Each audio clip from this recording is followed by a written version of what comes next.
দুই নম্বর রুলটা দেখি, প্যাসেজের verb V2 হয়, অর্থাৎ প্যাসেজে যে অন্যান্য ভার্বগুলো রয়েছে, প্যাসেজে যে অন্যান্য ভার্বগুলো রয়েছে সেটা যদি ভার্বের 2 নম্বর ফর্ম হয় তাহলে আমাদের প্যাসেজটা কি বলো, পাস্ট টেন্সে রয়েছে। ওকে, সো এখানে একটা এক্সাম্পল দেওয়া রয়েছে। নর্মালি এখানে যে এক্সাম্পলগুলো দেওয়া রয়েছে সেটা হচ্ছে তোমাদের বোর্ড পরীক্ষায় যে প্যাসেজগুলো এসেছে রাইট ফ্রম ভার্বের, সেখান থেকে আমাদের এক্সাম্পলগুলো নেওয়া। এই এক্সাম্পল বা হচ্ছে তোমাদের বোর্ডে যে কোয়েশ্চেন, এগুলোর উপর ভিত্তি করে আমরা হচ্ছে রুলগুলো তৈরি করেছি। সো এই রুলগুলো যদি তোমরা ভালোভাবে শিখে প্র্যাকটিস করো, তোমাদের আশা করি রাইট ফ্রম ভার্বে কোনো ধরনের সমস্যা হয় না। আজকে আমরা রাইট ফ্রম ভার্বের সম্পূর্ণ রুলগুলো আলোচনা করব যেগুলো পরীক্ষায় আসার মতো।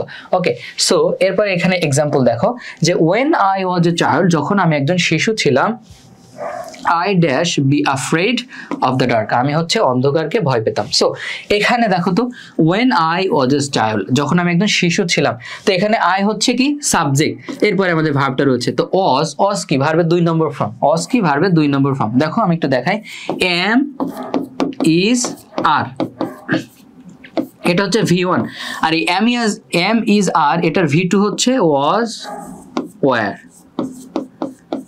এটা হচ্ছে আমাদের V2। Okay, am is are এর V2 হচ্ছে was are। সো এখানে was রয়েছে ভার্বের 2 নম্বর ফর্ম, তাহলে এটা কি আমাদের সেন্টেন্সটা পাস্ট টেন্সে রয়েছে। সো আমাদের এখানে যে আরেকটা ভার্ব বসাতে হবে সেটাও আমাদের ভার্বের 2 নম্বর ফর্ম হবে। ওকে, সো বি ভার্ব দেখো এখানে বি রয়েছে, যখন আমাদের ব্র্যাকেটের ভিতরে বি থাকবে তখন নরমালি আমাদের সেখানে হবে am is are was were, এই পাঁচটা থেকে যে কোনো একটা বসাতে হবে। বি থাকলে সেখানে এই পাঁচটা থেকে যে কোনো একটা বসাতে হবে। এখন এটা হচ্ছে প্রেজেন্টের ক্ষেত্রে, এটা হচ্ছে পাস্টের ক্ষেত্রে। আমাদের যেহেতু সেন্টেন্সটা রয়েছে পাস্ট টেন্সে, তাহলে আমরা was were থেকে যে কোনো একটা নেব। এখন কথা হচ্ছে সাবজেক্টটা দেখো তো, সাবজেক্ট দেখো, সাবজেক্ট কি আই, সিঙ্গুলার, আমি, একজন বোঝাচ্ছে, তাই না?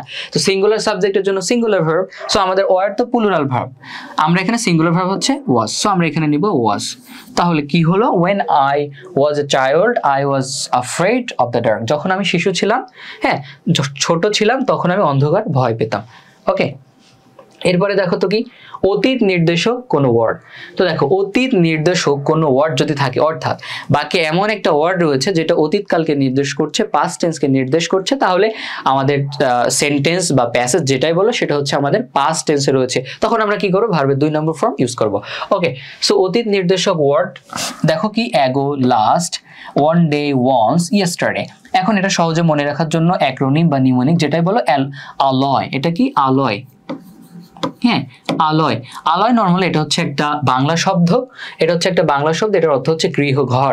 তো এটা হচ্ছে আমরা সহজে মনে রাখার জন্য আলয়, এই আলয়টা হচ্ছে সহজে মনে রাখার জন্য, অতীত নির্দেশক যে ওয়ার্ড রয়েছে সেগুলো সহজে মনে রাখার জন্য। তো এতে হচ্ছে অ্যাগো, এলতে হচ্ছে লাস্ট, ওতে হচ্ছে অন ডে, অনস, আর ওয়াইতে হচ্ছে ইয়েস্টারডে।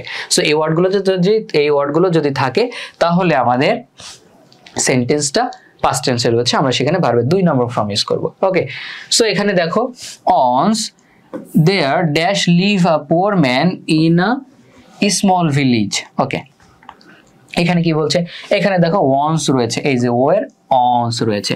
তো এটা কি আমাদের once মানে একদা, তো এটা হচ্ছে আমাদের পাস্ট, আমাদের এখানে পাস্ট টেন্সে রয়েছে সেন্টেন্সটা। তো once যেহেতু রয়েছে আমরা ভার্বের 2 নম্বর ফর্ম ইউজ করব। once there live যে ভার্ব রয়েছে এটা 2 নম্বর ফর্ম হবে কি lived। once একদা সেখানে বাস করতো একজন গরিব মানুষ, একদা ইন আ স্মল ভিলেজ, একটা ছোট গ্রামে একজন গরিব মানুষ বাস করতো। এবার বলছে ওয়ান ডে, অন ডে একই জিনিস, দেখো ও এর অন ডে রয়েছে, অন ডে মানে একদিন। He dash go to a deep forest, তিনি একদিন গভীর জঙ্গলে গিয়েছিলেন, ফর কাটিং সাম উডস, কিছু গাছ বা কাঠ কাটতে। সো এখানে অন ডে রয়েছে, তাহলে এখানে গো যে ভার্বটা রয়েছে এটা 2 নম্বর ফর্ম আমরা ইউজ করব, ওয়েন্ট, গিয়েছিলেন। ওকে, তিনি গিয়েছিলেন, ভার্বের 2 নম্বর ফর্মটা ইউজ করলাম।